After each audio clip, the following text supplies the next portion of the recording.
Hi there, this is Matt of State of Flux, and happy Halloween, everybody. But before I talk to you about my Halloween 6 review, we are going to talk to you quick about an auction I have coming up. That's right, I have a second auction coming up of comic books. Mostly pre-code comics, but a lot of really cool ones, such as The Amazing Spider-Man number 14, first appearance of the Green Goblin, graded even. I have first issue of Daredevil, a bunch of really neat pre-code comics, Jumbo Jungle. If that's something that you're interested in, check that out. I will leave a link in the description area below, but moving on to my review for Halloween 6, The Curse of Michael Myers. This is an interesting one because it is the first time that Miramax, or Dimension, had picked up the Halloween franchise. And producerial control became a big issue with the film. As it turns out, there are 2 cuts of the film, which I didn't discover until after having completed watching the first cut. And so I did my due diligence and watched both of them. So this is going to be a review for both. Now, this movie isn't particularly well liked, and after watching it, I totally get it. I'd seen it before, but it's one of those movies that just kind of blips out of your memory, and I think a lot of that has to do with the tone that they were going for with the theatrical recut of the film. And the theatrical cut of the film is definitely made to kind of be geared for the MTV audience, and it's hyper fast. The energy to the film is genuinely good. However, it is so frenetic in its pacing that the film just kind of washes over you, and you have to really struggle to recall really anything going on. But before I hunker down and start shitting on this movie, I do want to talk to you about some positives. I think to this point in the Halloween franchise, 1 through 6, this is without a doubt the best looking Halloween movie. Photography is fantastic. The lighting is incredibly good. It has this rich autumnal feel. The oranges, the blacks, the blues. It has this moody atmosphere that is completely absent in any of the previous Halloween films, and I think really makes it feel like fall, like autumn, like a slasher film of its era, and I think that is its best benefit.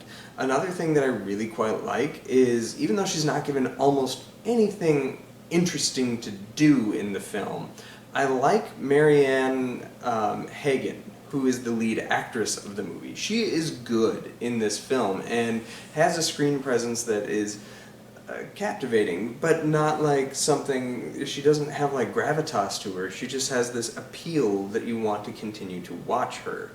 And she really kind of aided me through this film, which is interesting. So around this time, Freddy and Jason had already petered out and had been killed off in their respective franchises. But with the arrival of Freddy Krueger into the game of the slasher film, and then subsequently gave rise to other supernatural slashers, including like Chucky from Child's Play and Candyman from Candyman, you saw a recontextualization of the existing slashers. Jason was no longer a madman in the woods. He became a zombie corpse deadite threat, depending on which sequel you're getting yourself into. And Michael Myers also embraced the supernatural mysticism aspect of the evolving slasher film. And this film really kind of hunkers down into this unestablished lore that gets established within this film. Now, if you're watching the theatrical cut, it's murky at best and doesn't really make any sense. It comes out of left field multiple times, including the reveal of the cult that is surrounding Michael and making Michael be what he is. It just doesn't work theatrically almost at all. The whole thorn of it all is pretty bad. I do like the idea of giving lore to a franchise that really doesn't have any besides boy kills sister on Halloween, repeat, repeat, repeat, until he runs out of sisters and then nieces and stuff. There's not much lore established there because Michael is mad. He's pure hatred and darkness and all that kind of stuff that Donald Pleasence continually said, which, after getting diluted through so many sequels, becomes just that. It's a diluted mess. There's nothing there. So I understand the want to give a lore to this, and looking at a throwaway line with Sam Hain written in Halloween 2 and trying to pull in the Halloween 3 of it all, where there's a full embrace of Celtic mysticism, to bring that all in and make the first 6 films really feel like a unified endgame. I get it. It's just, it doesn't work, is the long and short of it. And then you have the 3 callback characters that are the driving force of the film, one of which is indiscriminately killed off in the beginning of the film with Jamie Lloyd, who you'd been following for 2 films. They kind of set something up at the end of the 4th film. The 5th film, they kind of did away with that. And then in this film, you're given her character again, aged up, completely different actress, pregnant, having just now given birth to a child, of which we have no idea who the father is. We'll circle around to that again later, I'm sure. And it's like muddy, and then she gets killed for no other reason than to just off her and write her out of the story. I did not love that at all. I felt like a disgraceful way to kill a relatively compelling character and your new lead of the franchise just to give way to a new lead. However, nobody in this film seems like a character that you're going to hang a franchise around.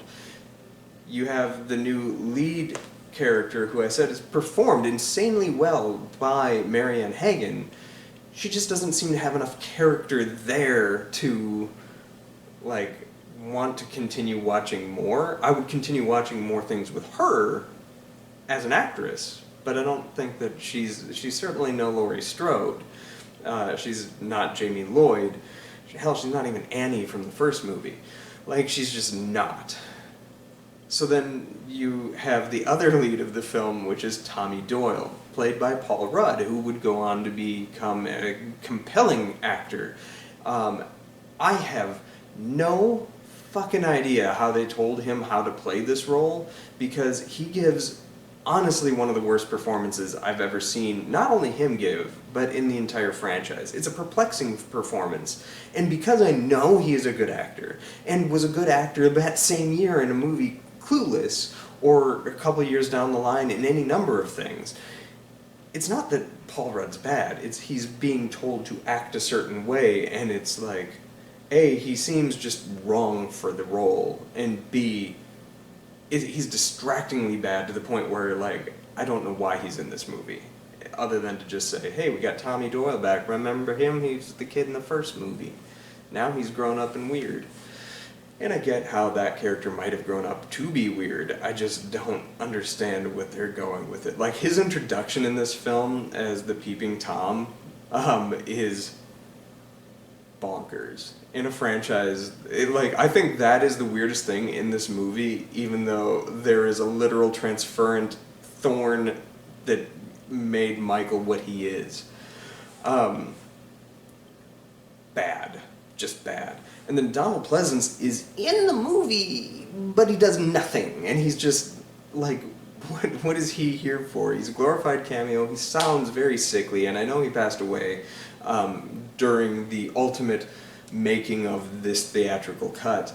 And it's just, like, we didn't need him. We honestly didn't need Jamie Lloyd. We didn't need Donald Pleasence. He could have just started us off anew with Michael still out there, and now he's, like, infected by Thorn or whatever. It's just, we're going to circle back to Donald Pleasence, because I do have a firm stance on him shortly. However, he is good in the film where he's at. It's just noticeable health decline, and the fact that he is like present but absent at the same time is like, whoa. I don't understand the reason to have the shock jock in the film.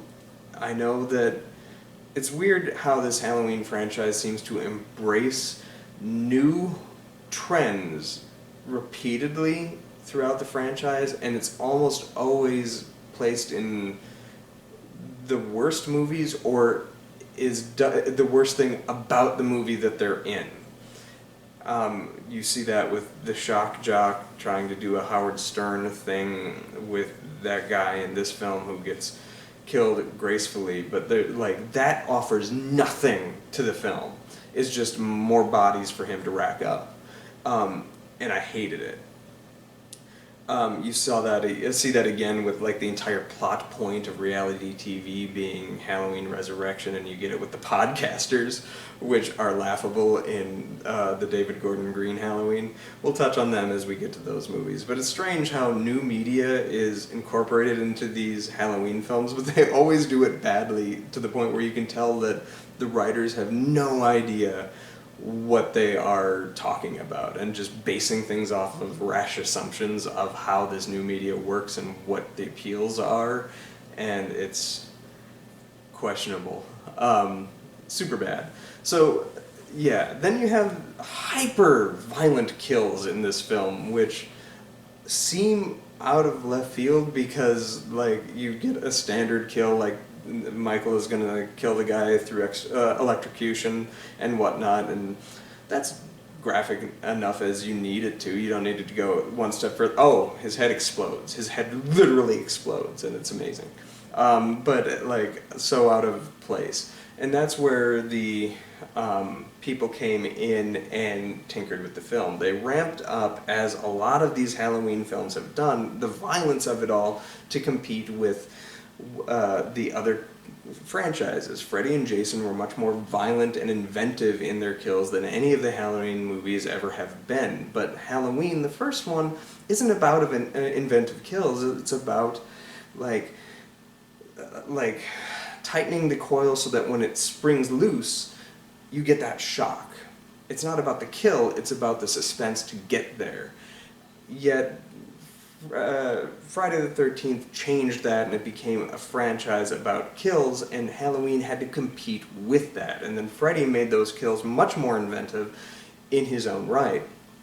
So you see both Halloween 2, Halloween 4, I don't know for sure, but I'm pretty confident Halloween 5 probably had this as well, and for sure this one had retooling in the final stage edit to ramp up the violence and gore, and it seems out of place. So much so that we will come back to this point again when we talk about the producer's cut. And the last thing I want to talk about is another positive. I like the soundscape of the film. It has like the same score of 4 and 5, just retooled a bit, made it a little more edgy. This is where the MTV of it all comes in, but this is where I think the MTV works positively. I like the weird sounds that happen included on top of the score that especially start the film is in and is repeated. It's like a weird scream techno synth thing that is cool, accompanied with some guitar and stuff like that. I like that. It's neat, and it goes well with the energy that this film has. However, the energy is such that the film washes over you, especially with how stupid it is, that you can't really grasp onto anything. So, I give this movie, 2 stars. It's probably worse than that, 1.5, but this is a very watchable bad movie, and it's one of the more watchable Halloween movies, full stop. There's moments of quality here and there, and it helps that it's really good looking and has a distinct tone from it. It's so different than everything else, and I understand how if you're a big fan of the Jamie Lloyd trilogy, this is a really disappointing conclusion to that, because the theatrical cut doesn't feel like it has much, if any, connective tissue to those 2 other films, for which it is firmly trying to embrace, and it had to answer the whole, like, who is this Boots guy that came and rescued Michael? And the answer you get there isn't a satisfying one, it's a perplexing one. So I get how this is a big disappointment. However, I would probably watch this one before I'd watch either Halloween 4 or 5, just because it has this watchability factor going on. It's not as good as either of those two movies, but it took a chance, and I do respect that. So that's why it gets the slightly elevated 2 stars. I don't recommend, but I'm not going to fault something for trying something in a franchise that has like languored in this little murky mess of just rehashing either Halloween 1 or 2 or Halloween 1 and 2 at the same time over and over and over again. This one does it too, but then brings in new elements and enriches the lore. Unfortunately, that lore would stop with this film because people didn't embrace it. Too little, too late. This is something that happened with Friday the 13th as well. When we talk about Jason Goes to Hell, I'll have a review for that coming up sometime in the distant offing. But yeah, and then Freddy's Dead, The Final Nightmare. It's like these movies came out every other year from each other. Freddy's Dead was the first one, changed up the lore and changed up the tone. It didn't work. Luckily, that was his final outing, and it just stopped full. 2 years later, you get Jason Goes to Hell, The Final Friday, where they're going to definitively kill off Jason, changes up the lore, connects it weirdly to Evil Dead, and like people just full stop didn't embrace it. And then yet again, 2 years later, Halloween, Curse of Michael Myers, tries to establish a lore, shifts the tone to make it much more modern poppy, doesn't work, people don't embrace it. And all 3 of those films get a reboot of some kind in an interesting way. Sometimes it worked. Jason kind of just went to space and then fought Freddy and then got an actual reboot, so sometimes it didn't as well. But for Halloween and Freddy Krueger, we did get something that worked. And so we will talk about Halloween 20 years later in 6 months' time. But before I leave you, I keep teasing about talking about the producer's cut, something that I watched just yesterday. For the first time, having not known really that it existed. I seem to remember working with somebody at Barnes & Noble years and years ago who mentioned that it was a bootleg thing. I didn't know it was like fully officially released in like a 4K. And some brave soul put that on YouTube, so I got to watch this thing uncut on YouTube. And I gotta say, I had been reading a lot online that it is the distinctly better cut. And there is so much, even though the runtime isn't that much different, it's like, what, 7-8 minutes, something like that, between the theatrical cut. It does feel tonally much more consistent to Halloween 4 and 5. So if that's your vibe, 4, 5, and 6, you have a 6 entry now that does feel more connective. The tissue there is stronger. You have Jamie Lloyd, who lasts a little longer into the film than she did prior to. Her death is still present. It's not nearly as grisly. What the hell was that in the theatrical cut? But it's like disappointingly unimpressive at the same time, so I get why you'd want to up your game. It is a film that I also understand if you are a fan of the first 6 Halloween films, you will like this cut much better because not only is it more cohesive with a lot of the lore stuff, given time to breathe and flesh out and for you to understand it in a much more coherent way, it gives Donald Pleasence something to do. He's the main character of that story, more so, or at least in completely equal playing field with New Woman with Forgettable Name, played excellently by Marianne Hagan. So if you're looking for a farewell to Donald Pleasence, this is a much stronger one. And also he doesn't die in it, which helps. However, it leaves this open-ended conclusion, of which the final act of the film is the most disappointing part. I didn't really talk about the conclusion of the theatrical cut because I think as far as Halloween endings go, it goes pretty good, and it's engaging, intense, and Michael acts much more like a spring to the violence, similar to how he was in the first film than he had been shown in the previous movies. However, when that violence happened, it was very, very strong and a little too aggressive, but the ending felt like a build towards something, and then it just harsh ends where there's like this really anticlimactic final shot that's confusing, and the implication is that either they kill each other or Michael kills Donald Pleasence, or I don't know what's going on with that. This has an incredibly unimpressive anticlimactic conclusion that literally involves the Paul Rudd character drawing the symbol on the ground in front of Michael to like stop him in his tracks, and he's like, "Sam Hain!" Paul Rudd says this, and then he just like scampers off, and Michael is just stuck there in complete fugue state. And you're like, wait, that's it? We're building towards a sign, a symbol that can stop him? He's the unstoppable man that is stopped by Irish rune? What? And then you have this final moment where Donald Pleasence confronts Bootsman, who is a really throwaway character from the original Halloween film that ties it all together and is part of this cult. The cult thing makes a little more sense. It is definitely more fully fleshed out in the producer's cut, and there are fewer questions one needs to ask. The lore works, it just doesn't necessarily work within the context of the franchise, but within the film it works much more cohesively, especially tying it into Halloween 5 and the existence of Boots and stuff like that.